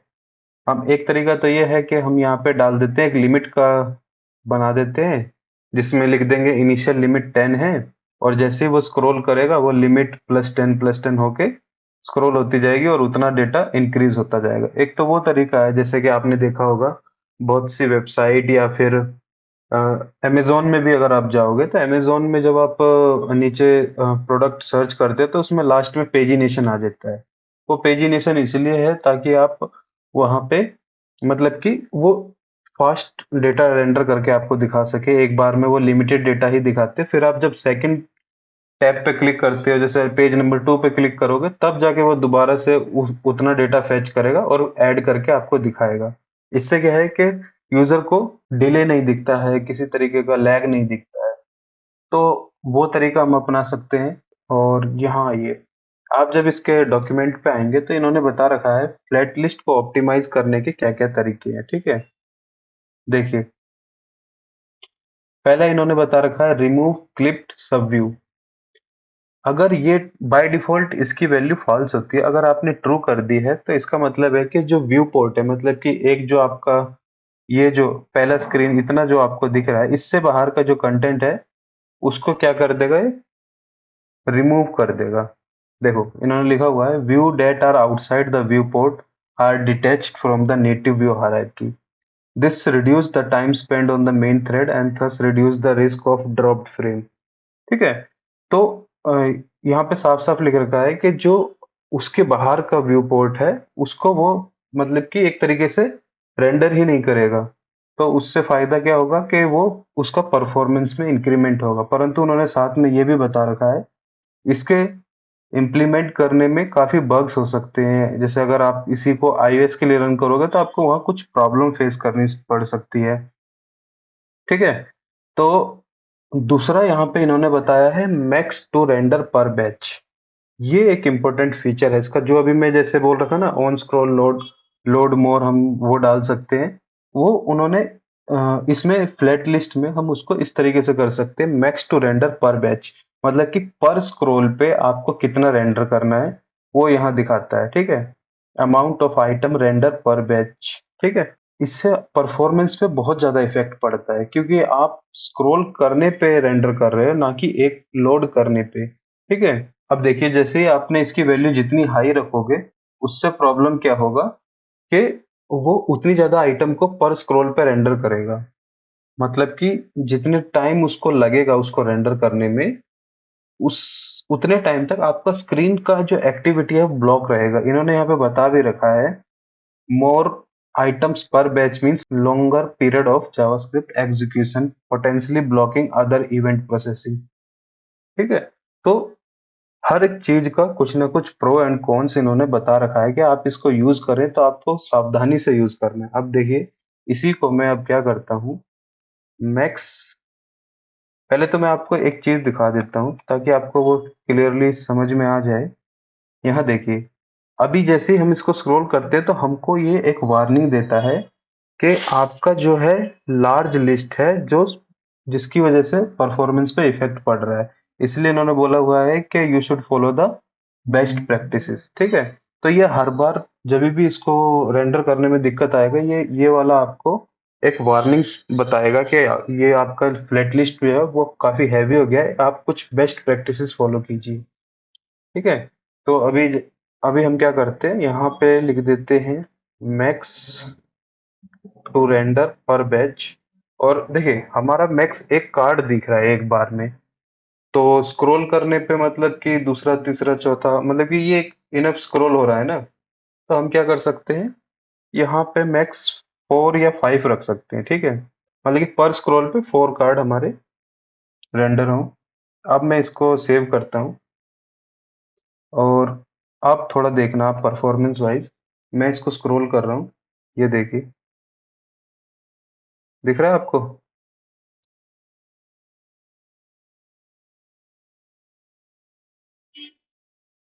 अभी एक प्रॉब्लम ये आ रही है कि ये जो नीचे से है ये ब्लॉक हो रहा है हमारा। ये ब्लॉक का कारण क्या है, ये एक्चुअली में ये जो हमने इसके ऊपर एक और स्क्रॉल व्यू डाला है उसकी वजह से प्रॉब्लम आ रही है। पर हम क्या कर सकते हैं, अभी के लिए फिलहाल के लिए इसको कमेंट कर देते हैं। और ये ऑन स्क्रॉल वाला है, ये फ्लैट लिस्ट में भी सेम तरीके से काम करता है, तो यहाँ डाल देते हैं, ठीक है? अब देखना, अब मैं स्क्रॉल कर रहा हूँ, देखिए स्पीड देखिए आप। तो एक तो ये तरीका हो गया इसमें। दूसरा तरीका क्या है, दूसरा इन्होंने बताया है इनिशियल नंबर टू रेंडर। ये एक बहुत ही इंपॉर्टेंट इसका प्रॉपर्टी है। ये दिखाता है कि जब पहली बार आपका स्क्रीन रेंडर होता है, आप लिस्ट उसमें रेंडर कर रहे हैं, तो आप मैक्सिमम अपने क्या है कि जब हम स्क्रीन को लोड कर रहे हैं और एक साथ अगर 122 150 आइटम अगर इसमें रेंडर होंगे, तो पहली बार यूजर को बहुत ही ज्यादा डिले दिखेगा और वो कहीं पे भी क्लिक करेगा तो वो क्लिक वर्क नहीं करेगा, क्योंकि वो फ्लैट लिस्ट और आपका मोबाइल का रैम जो है वो उसको रेंडर करने में लगा हुआ है, तो वहाँ परफॉर्मेंस में काफी ड्रॉप होता है। तो हमको ये इंपॉर्टेंट होता है यहाँ मेंशन करना initial number two render. Initially हम चाहते हैं कि बस 5 कार्ड रेंडर हो, वो हमारा पूरा स्क्रीन वैसे ही भर लेगा। अगर आप 2 भी डालोगे तो आपको दिख जाएगा कि 2 स्क्रीन भी इनफ है हमारी स्क्रीन को फिल करने के लिए। और हम चाहते हैं यूजर को पहली बार में इनफ डेटा दिख जाए ताकि वो जब स्क्रॉल करेगा फिर उसको और डेटा दिखता रहेगा, ठीक है? अब मैंने जैसे ही यहाँ पे इनिशियल बैच टू रेंडर में 5 आइटम डाल दिए, ठीक है? या इसको कर देते हैं 4 ही कर देते हैं, सेव करते हैं और एक बार इसको रिस्टार्ट करते हैं। अब जो है स्क्रीन देखिए कितनी तेजी से एकदम से रिलोड हो रही है, क्योंकि वो सिर्फ 4 ही आइटम रेंडर कर रहा है, वो 122 आइटम रेंडर नहीं कर रहा है। पर जैसे ही मैं स्क्रॉल करूंगा, अब वो 4 4 आइटम इसमें इंक्रीज करता जाएगा, ठीक है? ये देखिए, ठीक है? पर अभी भी आप देखिए इसमें ये हमको ये एरर दिखा रहा है कि आपको अभी भी ये बहुत ही हैवी है, जिसकी वजह से, और ये देखिए स्क्रॉल करने की वजह से हमें एम्प्टी स्क्रीन दिखने लगी है। एम्प्टी स्क्रीन क्यों दिखती है? क्योंकि वो रेंडर करने में उसको प्रॉब्लम आ रही है। तो वहां पे हम और क्या फॉलो कर सकते हैं, विंडो साइज। ये भी एक इसका एक इम्पोर्टेंट प्रॉपर्टी है, विंडो साइज। विंडो साइज मतलब कि ये हमें बताता है जैसे कि अगर हमने यहाँ पे एक पास किया है तो एक का मतलब है कि पूरा स्क्रीन का जो पूरा हाइट है, एक बार में पूरा हाइट में आप हो सकता है कि आपके कार्ड जो है स्मॉल हैं और आप एक बार में 10 आइटम दिखा रहे हो। बाय डिफॉल्ट क्या होता है, इसमें 21 होता है। इसका मतलब कि 10 टॉप में, 10 बॉटम में और एक मिडल में। यहाँ पे इन्होंने बता रखा है 10 view port above, 10 below and 1 in the between. इस तरीके से ये व्यू पोर्ट को रेंडर कर। देखिए इसका फायदा क्या होता है, द जितना ज्यादा विंडो साइज होगा उतने ज्यादा कम चांस है कि आपको वो ब्लैंक स्क्रीन दिखे। अभी देखा ना, मैंने स्क्रॉल कर रहा हूँ तो एकदम से ब्लैंक स्क्रीन आ रही है, ब्लैक कलर की, मतलब कि जो भी हमने बैकग्राउंड कलर में दे रखा है वो हमें ब्लैंक स्क्रीन दिख रही है। जबकि अ, अगर आप इसको विंडो साइज़ को कम कर दोगे, तो उससे क्या है कि आपको ज़्यादा हाँ, ब्लैंक स्क्रीन दिखने को मिलेगी, परंतु उससे क्या है कि आपको मेमोरी जो है वो सेव होगी, मतलब कि वहाँ पे जो परफॉर्मेंस इशू आ रहा है वो कम होगा। देखिए, यहाँ पे इन्होंने बता रखा है जितना ज़्यादा आप विंडो साइज़ इंक्रीज़ करेंगे, मेमोरी कंज़म्पशन बढ़ जाएगा और जितना ज़्यादा विंडो का साइज़ कम होगा, ब्लैंक स्क्रीन दिखने के चांसेस ज़्यादा हैं। तो यहाँ पे हमारे पास इसका एक तरीके से तो बेनिफिट ये है कि आप जितना ज़्यादा इसको बढ़ा के रखोगे, उतना ज़्यादा आपको कंटेंट दिखेगा। परंतु कम कर दोगे तो ब्लैंक स्क्रीन दिखने के ज़्यादा चांसेस। तो एक बार हम करते हैं विंडो साइज, और इसने बोला है 10 ऊपर 10 नीचे एक सेंटर में, परंतु हमारे तो इतने आइटम है ही नहीं, हमारा तो एक ही दो कार्ड में ही पूरा स्क्रीन कवर हो जा रहा है। तो हम क्या करेंगे, एक बार में इसको 10 ही देते हैं, ठीक है। सेव कर दिया। अब देखिए, देखिए ब्लैंक स्क्रीन अब हमको ज़्यादा दिखने लगी है, ठीक है। एक मिनट में यहाँ से ये देखिए, पर इसका एक चीज आप देखोगे, अब मैं इसको स्क्रॉल कर रहा हूँ, देखिए ब्लैंक स्क्रीन आ रही है, पर इसने अब हमको ये वाला एरर नहीं दिया दोबारा से कि आपका लार्ज स्क्रीन है, स्लो टू अपडेट है, वो नहीं दिया है। क्यों? क्योंकि अब वो उन सबको तभी रेंडर कर रहा है जब वो कार्ड उस वाले एरिया में आ रहे हैं, और हमारा विंडो साइज हमने कम कर दिया है, तो उससे क्या है कि कार्ड क्या है कि रेंडर तभी हो रहा है जब हमें व्यू में आ रहा है, उससे पहले रेंडर नहीं हो रहा है।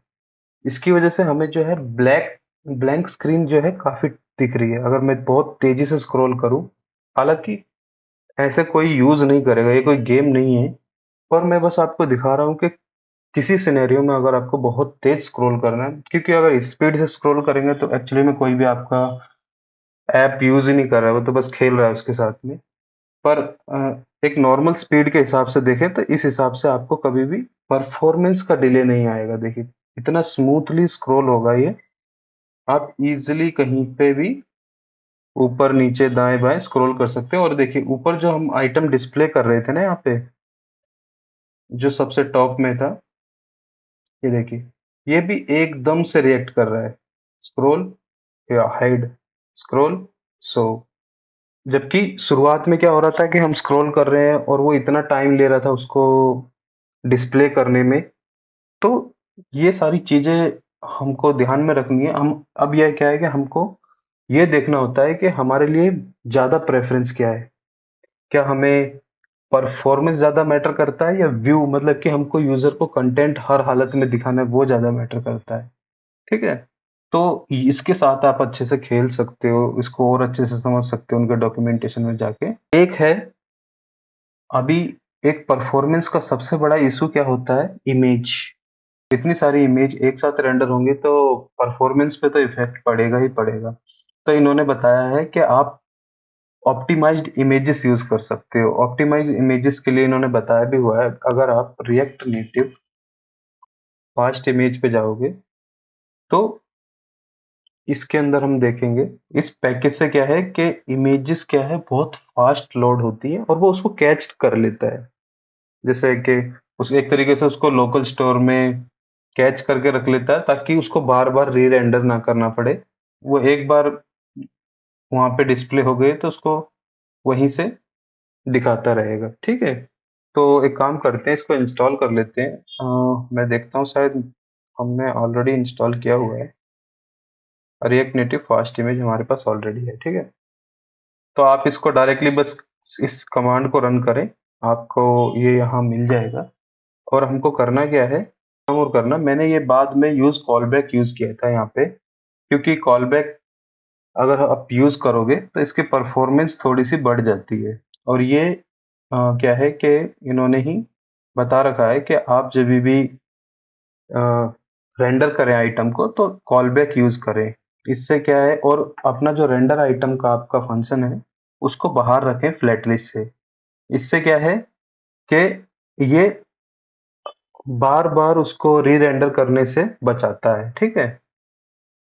तो आप यहाँ पे यूज कॉल बैक और उसमें एक एम्प्टी डिपेंडेंसी पास कर दीजिए ताकि वो सिर्फ एक ही बार रेंडर करे, री रेंडर ना करे बार बार। ठीक है, अगर आपको इसको कार्ड को दोबारा रेंडर करना है तो यहाँ पे जैसे आप यूज इफेक्ट में कोई भी कंडीशन पास करते हो तो यहाँ पे आप वो कंडीशन पास कर सकते हो। ठीक है, अब है मुझे इस इमेज को क्या है फास्ट इमेज से रिप्लेस करना है। देखिए यूज करने का इन्होंने तरीका बता रखा है, बस उसमें हमको ये दो चीज और पास करनी। नॉर्मली हम सोर्स में यूआरआई पास करते हैं, परंतु यहाँ पे हमको फास्ट इमेज की प्रायोरिटी और रिसाइज मोड बताना है। ठीक है, इसके लिए हमको करना क्या होगा, गिव अवे कार्ड पे जाएंगे जो कि हमारा है यहाँ पे। ठीक है, और इमेज बैकग्राउंड की जगह हम क्या यूज कर लेंगे, फास्ट इमेज।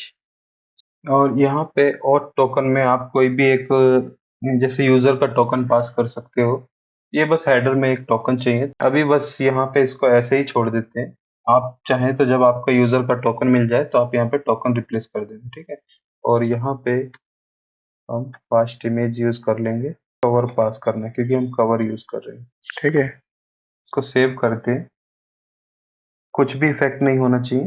ठीक है, और स्क्रॉल करते हैं। देखिए आप थोड़ा परफॉर्मेंस की तरफ ध्यान दीजिए, इमेजेस जो हैं बिल्कुल भी फ्लिकर नहीं करेंगी। और अभी क्या है कि ब्लैंक स्क्रीन का हम देखें तो हमको थोड़ा ज़्यादा ब्लैंक स्क्रीन आ रहा है, तो हम विंडो साइज में इसको 18 कर देते हैं। ठीक है, अब देखिए अब थोड़ा सा जो एम्प्टी स्क्रीन हमको दिख रहा था वो कम हो जाएगा। ठीक है, देखिए फास्ट इमेज में एक दो प्रॉपर्टी और है। मान लीजिए आपकी इमेज जो है वो काफी हैवी है, क्योंकि अभी तो हम यहाँ पे दिखा रहे हैं, पर किसी केस में हो सकता है कि इमेज बहुत हैवी होती है। ठीक है, तो उस केस में आप क्या है कि यहाँ पे आपके पास प्रोग्रेस मिल जाएगा, आपको दिखाना है कि कितने परसेंट इमेज लोड हो गई है, या फिर वहाँ पे लोडर दिखाना है। तो यहाँ पे ये फंक्शन प्रोवाइड कर रखे हैं फास्ट इमेज ने, ऑन लोड स्टार्ट ट्रैक कर सकते हो, जब लोड हो जाए तो कुछ रन कर सकते हो, लोड खत्म हो जाए।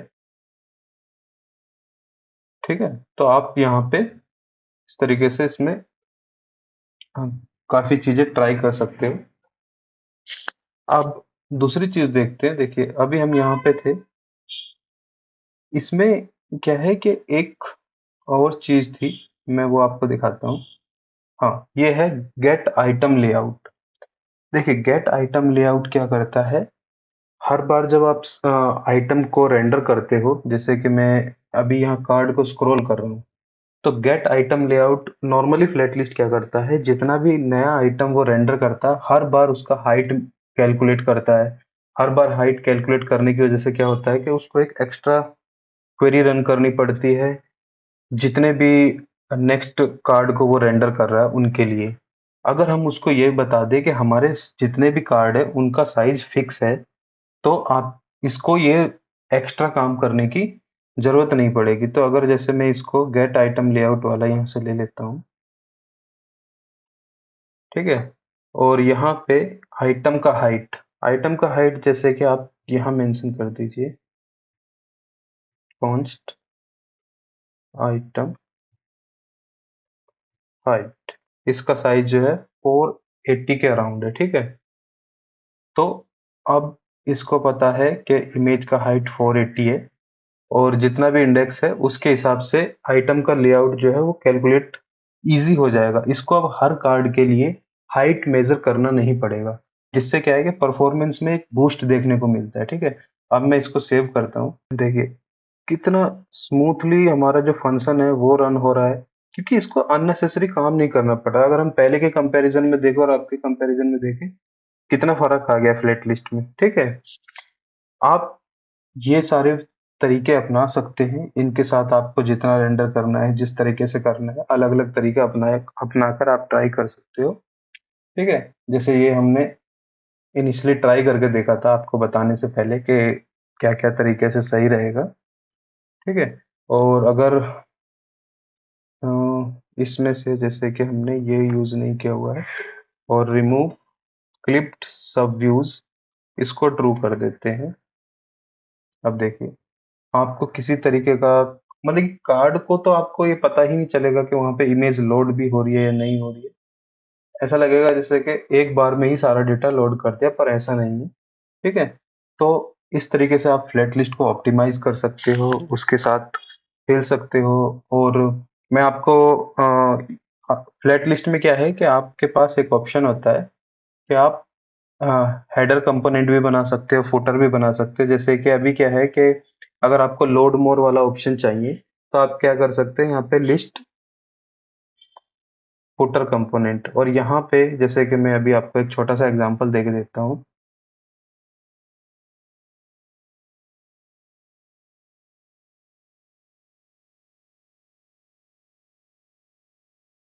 एक काम करता हूँ आपको, क्योंकि अब हमको 122 आइटम स्क्रॉल करने पड़ेंगे वहां तक पहुंचने के लिए, तो हम इसको स्लाइस करके अभी एक काम करते हैं, सिर्फ 10 कार्ड दिखाते हैं। ठीक है? अब देखिए, अब आपको यहाँ पे लोड मोर का बटन दिख रहा होगा। ये कब दिखेगा? जब आप इतने नंबर ऑफ आइटम स्क्रॉल कर लेंगे, तब आपको यहाँ नीचे लोड मोर दिखेगा। तो इसमें हाँ, आप अपने तरीके से कोई भी स्टाइल अप्लाई कर सकते हैं।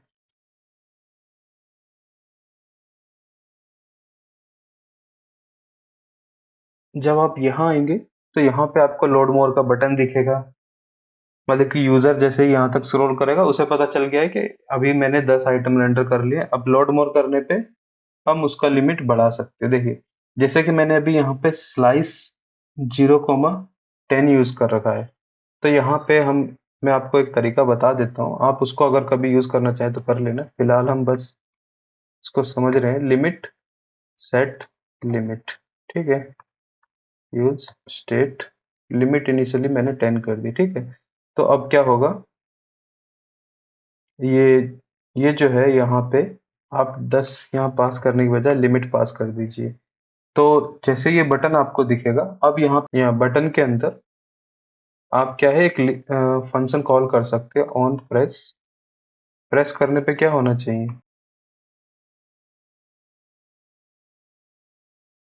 हमको ये लोड मोर का बटन तब तक दिखाना है जब तक हमारा जो डेटा का लेंथ है और लिमिट जो है बराबर नहीं हो जाती। तो हम सिंपली यहाँ पे रिटर्न में एक कंडीशन लगा देंगे, या फिर यहीं लगा सकते हैं।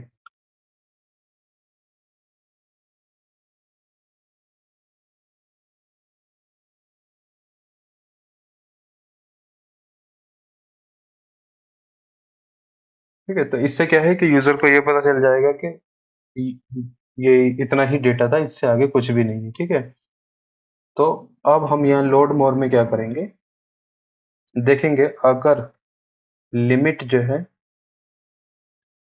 लेस देन और इक्वल टू क्या है, गेम डेटा डॉट लेंथ, तब हमें set limit is equal to limit plus 10। ये आपके ऊपर है, आप उसमें कितना हर बार ऐड करना चाहते हो। क्योंकि मैं 10 का लेके चल रहा हूँ, तो वो हर बार 10 ऐड कर देगा। इसको सेव करते हैं। ठीक है?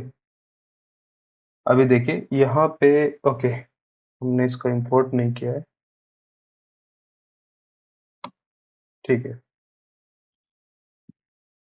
देखिए, अब मैं इसको स्क्रॉल करूंगा, आ गया लोड मोर। अब देखिए एक्सपीरियंस कितना स्मूथ हो जाता है यूजर का, कि आप जितना भी स्क्रॉल करेंगे, जैसे यूजर नीचे पहुंचेगा उसको आ जाएगा लोड मोर। और अब मैं जैसे ही लोड मोर करूंगा, कार्ड और लोड हो गए। फिर से लोड मोर, फिर से और कार्ड आ गए। और ऊपर के कार्ड तो सारे प्री रेंडर है ही। ठीक है? तो यूजर क्या है, इससे बहुत ज्यादा स्क्रॉल नहीं करेगा। अब आप कितना भी कुछ कर ले, उससे ज्यादा वो जाएगा ही नहीं, क्योंकि हमने उसको उतना आइटम नहीं दिखा रखा। एक बार इसके एंड तक चलते हैं।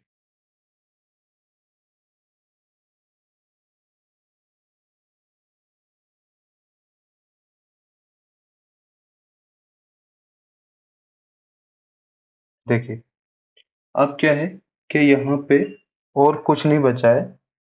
तो एक मिनट, ये आपको टेक्स्ट दिख नहीं रहा होगा, मैं इसका स्टाइल कर देता हूँ।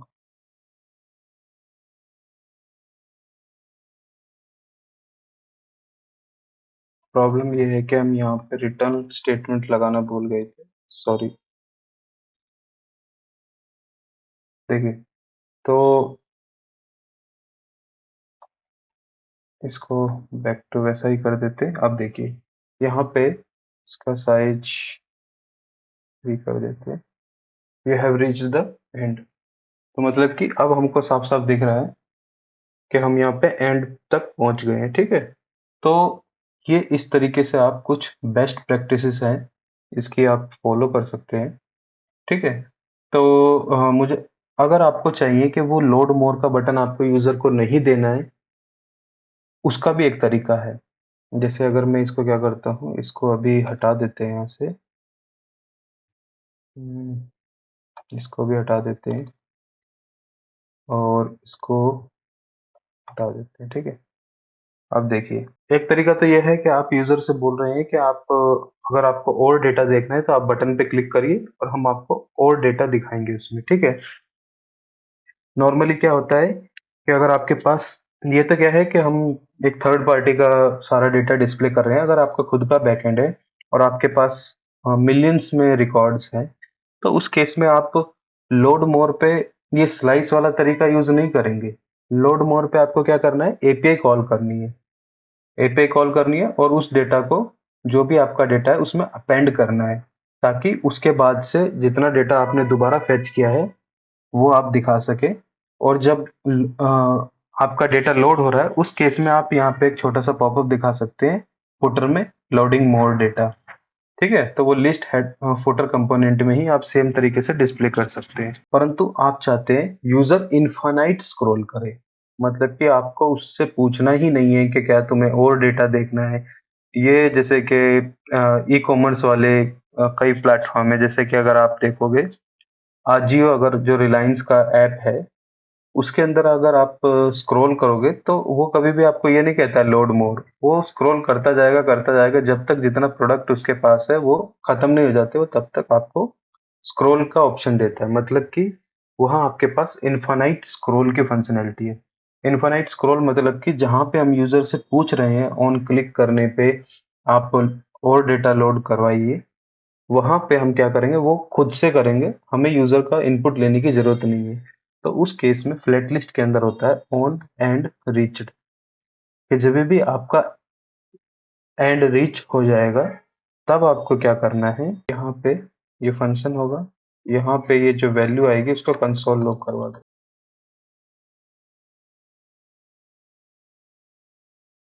देखिए, अब हम जैसे ही बॉटम में पहुंचे, इसने हमको बता दिया है कि आपने जो लिमिट सेट करी थी, हमने इनिशियली लिमिट सेट करी है 10 की, तो ये बोल रहा है वो 10 के 10 कार्ड हमने रेंडर कर चुके हैं। तो यहाँ पे जो आपका लिमिट है डिस्टेंस फ्रॉम बॉटम जो है, वो आप देखोगे 0 आ गया है, ठीक है। तो मतलब कि अब हमें यहाँ पे वैल्यू से ये पता चल रहा है कि ये बॉटम से जो डिस्टेंस है उसका 0 है।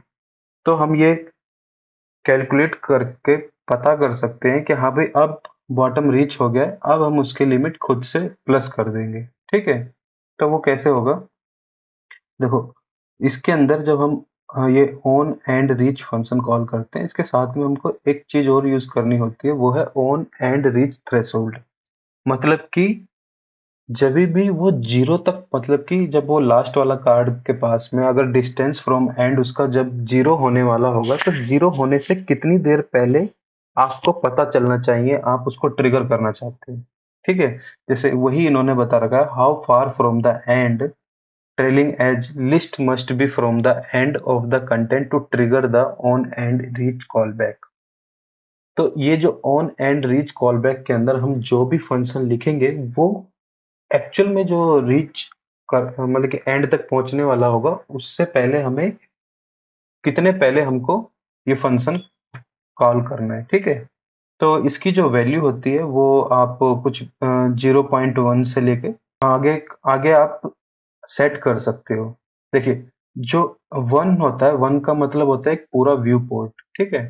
तो अगर आपने 0.5 पास कर दिया, इसका मतलब है कि जब भी इतना कार्ड, मतलब कि हाफ तक होगा, जैसे अगर ये लास्ट वाला कार्ड है और ये आधे स्क्रीन तक आ गया है, तब उतने में ही ये कॉल हो जाएगा, ठीक है। अगर मैंने इसका 1 दे दिया तो मतलब कि एक जो पूरा स्क्रीन है, मतलब कि ये जो पूरा स्क्रीन है यहाँ तक जो हमें दिख रहा है, जब ये लास्ट वाले कार्ड और इसके बीच में इतना हाइट होगा, वो तब ही एपीआई कॉल कर देगा और वो डेटा पहले ही डिस्प्ले हो जाएगा। मतलब कि हम यहाँ पे अपना कस्टम लॉजिक रन कर सकते हैं इतने देर पहले ही। या फिर आप उसको थोड़ा सा ज्यादा कर सकते हैं। आप मान लीजिए आप 500 आइटम डिस्प्ले कर रहे हैं, ठीक है। अब 500 आइटम में जिसमें एक बार में स्क्रीन में 20 आइटम दिखा रहे हैं आप, ठीक है। तो अब ऐसा तो है नहीं कि आप उसमें 20 आइटम क्या है एक बार में स्क्रॉल करेंगे, तो एक बार में हो सकता है 50-60 आइटम आप स्क्रॉल कर लें। तो मतलब आपको 2-3 व्यू हाइट का डिस्टेंस लेके चलना होगा, ठीक है। तो आपके कंडीशन के ऊपर है आप क्या यूज कर रहे हैं। तो हम थ्रेशोल्ड में अभी क्या करेंगे, 0 या फिर 1 पास कर देते हैं, ठीक है। तो इससे क्या है कि हमको यहाँ आने तक ही पता चल जाएगा कि अब हमको ये कॉल करना है, ठीक है। तो अब हम यहाँ क्या कर सकते हैं,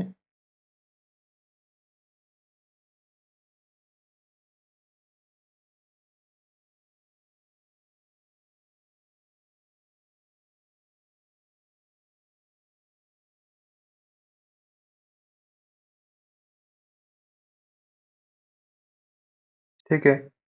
अब हम बॉटम पे पहुंचे, फिर से उसने ये बढ़ा दिया, फिर बढ़ गया। तो मतलब हम जैसे जैसे स्क्रॉल करते जाएंगे वैसे वैसे लोड मोर आइटम हमारा काम करता जाएगा। तो ऐसे करके लोड मोर वाली फंक्शनैलिटी काम करती जाएगी, ठीक है। अपना पहले वाला ही तरीका, ये मैंने इसके सारे पॉसिबल तरीके बता दिए आपको, तो आप इसको जैसे चाहे यूज कर सकते हैं।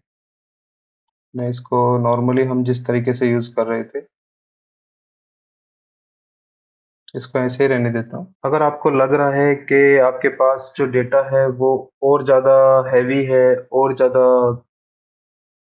प्रॉब्लम कर रही है, या फिर आपको ये सब कंफ्यूजिंग लग रहा है, तब आपके पास एक ऑप्शन और होता है, वो होता है रिएक्ट नेटिव फ्लैश लिस्ट।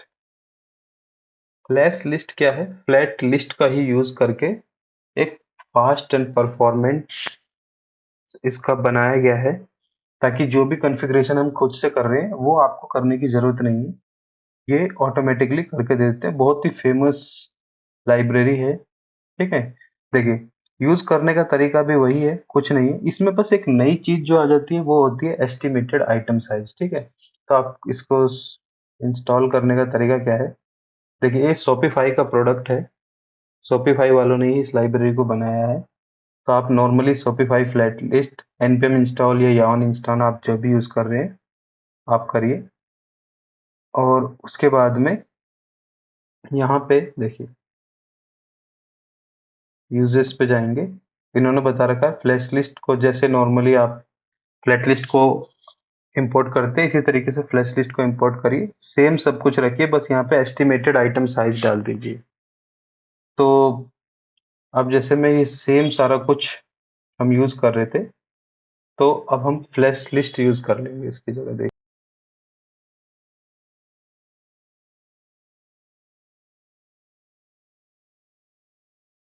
जैसे हम डेटा पास कर रहे थे वैसे ही डेटा पास कर रहे हैं, रेंडर जो कर रहे थे सेम रेंडर कर रहे हैं, कंटेनर में जो स्टाइल था वो भी सेम है। मतलब कि है तो एक्चुअली में फ्लैट लिस्ट ही, बस जो काम हम यहाँ पे खुद से ट्राई कर करके कर रहे थे वो इन्होंने ऑलरेडी खुद से कर रखा है। तो मतलब कि हमको ये खुद से इतना सारी चीज करने की जरूरत नहीं है, फ्लैश लिस्ट ने हमारे लिए पहले ही कर रखा है। एस्टिमेटेड आइटम साइज जैसे इसमें आप प्रॉपर्टी पास कर सकते हो कि इसका जो हॉरिजॉन्टल मेजरमेंट है उसको डिसेबल कर दें, क्योंकि हम लिस्ट जो है वर्टिकल व्यू में दिखा रहे हैं। फ्लैट लिस्ट क्या है, दोनों तरीके से काम करती है, आप हॉरिजॉन्टल भी दिखा सकते हो वर्टिकली भी। तो क्या है कि ये बाय डिफॉल्ट क्या है दोनों का कैलकुलेशन करता है, अगर आप उसको डिसेबल ट्रू कर देंगे तो परफॉर्मेंस में और ज़्यादा इंप्रूवमेंट आपको देखने को मिलेगी, ठीक है। और इंस्टॉल देखिए मैंने ऑलरेडी किया हुआ है, और रिएक्ट नेटिव फ्लैश लिस्ट। यहाँ मैं आपको एक चीज़ बता देता हूँ, जब आप इसको इंस्टॉल करेंगे तो आपको एक एरर आ सकता है डुप्लीकेट क्लासेस, या देखिए मैं आपको दिखा देता हूँ, ये रहा चेक डुप्लीकेट क्लासेस। ये फ्लैश लिस्ट जब आप यूज़ करोगे शॉपिफ़ाई का तब आपको ये प्रॉब्लम आएगी। ज़रूरी नहीं है कि आपको आए, क्योंकि आपके सिस्टम कॉन्फ़िगरेशन पे भी डिपेंड करता है, आपके रिएक्ट के वर्ज़न पे भी डिपेंड करता है। तो उसका एक छोटा-सा सिंपल सा फिक्स ये है, आप ऐप फ़ोल्डर, एंड्रॉयड फ़ोल्डर के अंदर जाइए, उसके अंदर ऐप फ़ोल्डर है, वहाँ पे build.gradle है, ठीक है? build.gradle में आप ये वाली लाइन ऐड कर दीजिए। इससे क्या है कि वो जो आपको ये एरर आ रहा है, वो चला जाएगा, ठीक है? इसको अच्छे से देख लीजिए। अब क्या है, मैं इसको सेव करता हूँ, ठीक है? और इसका ऑन स्क्रॉल वाला भी यहाँ यूज़ कर लेते हैं। सेव करने पे भी किसी तरीके का कोई एरर नहीं आ रहा है, मतलब कि हमारा जो सेटअप है वो बिल्कुल सही हो रखा है। तो देखिए इस तरीके से आप क्या है, फ्लैश लिस्ट को भी यूज़ कर सकती है। जो आप यहाँ पे मल्टीपल चीज़ें कर रहे थे, फ्लैश लिस्ट आपको क्या है, ये सब खुद से करके देता है, ठीक है? यूज़ करने का तरीका बिल्कुल सेम है, फ्लैट लिस्ट की जगह यहाँ पे फ्लैश यूज़ करना है। और यहाँ पे एक एस्टिमेटेड आइटम का साइज बताना होता है। जैसे कि हम यहाँ पे गेट आइटम लेआउट यूज़ कर रहे थे, वहाँ पे हमको ये सारा करना होता है। तो यहाँ पे क्या है कि हमको सिर्फ हाइट पास कर देनी है, मतलब कि एक एस्टिमेट बताना है आपको कि जो ये आपका ये पूरा कार्ड है, उसकी एक हाइट क्या होगी। क्योंकि हो सकता है कि आप जैसे कि ब्लॉग वाले में, हम कई बार अगर आप ब्लॉग डिस्प्ले करते हो, तो उसका जो डिस्क्रिप्शन है कहीं पे बड़ा है, कहीं पे छोटा है, ऐसा भी हो सकता है। तो आप एक एस्टिमेटेड हाइट बता दीजिए उसे, कि हर एक आइटम का हाइट जो है एक एवरेज, मतलब कि कैलकुलेट कर लीजिए। नहीं तो कैलकुलेट करने का तरीका भी, अगर आप फ्लैश लिस्ट में जाओगे, इनके डॉक्यूमेंटेशन में जाओगे, तो यहाँ पे गाइड्स के अंदर अ, जब यहाँ पे आप जाओगे एस्टिमेटेड आइटम साइज प्रोब, तो इन्होंने बता रखा है कि आप इसको कैलकुलेट भी कर सकते हो, ठीक है? देखिए, तो इसको अगर आपको एग्जैक्टली कैलकुलेट करना है तो उसका भी इन्होंने तरीका बता रखा है, ठीक है? और इसके साथ ही देखिए, इसको यूज करने, फ्लैश लिस्ट यूज करने का फायदा क्या होता है, जो हमको बार बार एक वार्निंग आती है कि आपका फ्लैश लिस्ट, आपका जो फ्लैट लिस्ट है वो काफ़ी हैवी है, उसकी वजह से यहाँ पे डिस्प्ले करने में काफ़ी प्रॉब्लम हो रही है, आप बेटर अप्रोच करिए। तो वो सब आपको यहाँ पे नहीं आएगा, क्योंकि ये क्या है, आपको स्क्रॉल करते समय उन सारी चीज़ों का ध्यान रखता है। और आप इसको कितना मर्जी स्क्रॉल करते रहिए, वो प्रॉब्लम नहीं आएगी। ये देखिए, जैसे आप स्क्रीन से जो भी कंटेंट दिखता नहीं है, ये उसको क्या करता है, वैसे ही रेंडर नहीं करता है। रेंडर नहीं करने की वजह से जो जितना डेटा है उतना ही डिस्प्ले कर रहा है, तो उसके परफॉर्मेंस में बहुत ज़्यादा इंक्रीमेंट हो जाता है, ठीक है? तो आपको मैंने काफ़ी तरीके बता दिए, आप कोई भी तरीका यूज़ कर सकते हैं। और अगर आपको लगता है कि कोई भी एक्सटर्नल लाइब्रेरी आप यूज़ नहीं करना चाहते हैं, तो वो आपकी मर्ज़ी है, ठीक है? तो क्योंकि एट द एंड आपको फ्लैट लिस्ट ही यूज़ करना है, आप चाहे कितनी भी लाइब्रेरी यूज़ कर लीजिए, मेन है आपको सब जगह flat list he as a base use करना पड़ेगा। फ्लैट लिस्ट के अंदर जैसे मैंने आपको दिखाया था उसका फुटर होता है, ऐसे ही इसके अंदर एक होता है लिस्ट हेडर कंपोनेंट, और इसका भी आप स्टाइल पास कर सकते हो। और जैसे कि मैं इसको लिस्ट हेडर कंपोनेंट बना दूं, और ये वाला जो डेटा है, मान लीजिए, मैं बस आपको डेमो के लिए दिखा रहा हूँ।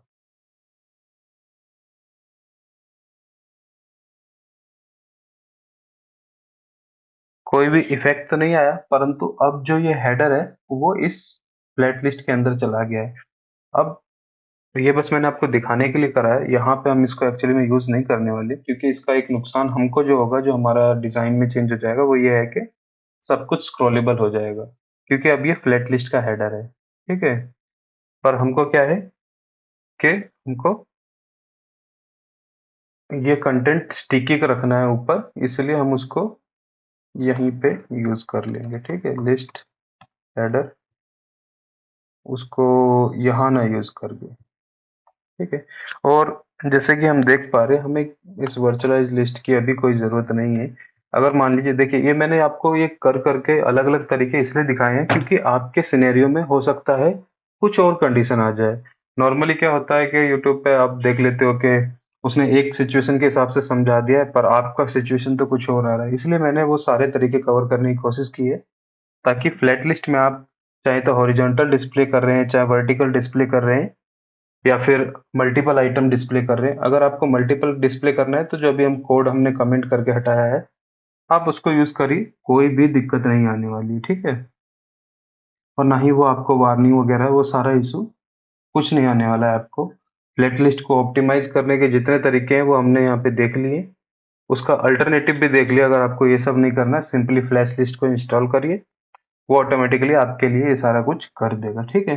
अगर मान लीजिए इसी फ्लैट लिस्ट में नीचे यहाँ स्क्रॉल करने पे, जैसे आपने अगर आप स्विगी या ज़ोमैटो खोलोगे, तो वहाँ पे आपको यहाँ से ऐसे स्क्रॉल करने हॉरिजॉन्टल स्क्रॉल करने के कार्ड दिखते हैं, फिर और स्क्रॉल करने पे फिर हॉरिजॉन्टल कार्ड आ जाते हैं। अगर वो वाली कंडीशन बनती, तब हम जो हमने वर्चुअलाइज्ड स्क्रॉल व्यू बनाया है, वो हम यूज़ कर लेते ताकि हमको वो वार्निंग ना दे। आज के ट्यूटोरियल में बस इतना ही। मिलते हैं आपसे नेक्स्ट ट्यूटोरियल में, और आशा करता हूँ आज का ट्यूटोरियल आपको पसंद आया होगा। अपना फीडबैक ज़रूर देना, क्योंकि पहली बार मैं ये रिकॉर्ड कर रहा हूँ, तो फीडबैक बहुत ज़रूरी है ताकि मैं उस हिसाब से चेंजेस करते रहूँ आने वाले जितने भी ट्यूटोरियल हैं उनमें। तब तक के लिए बाय बाय, जय हिंद।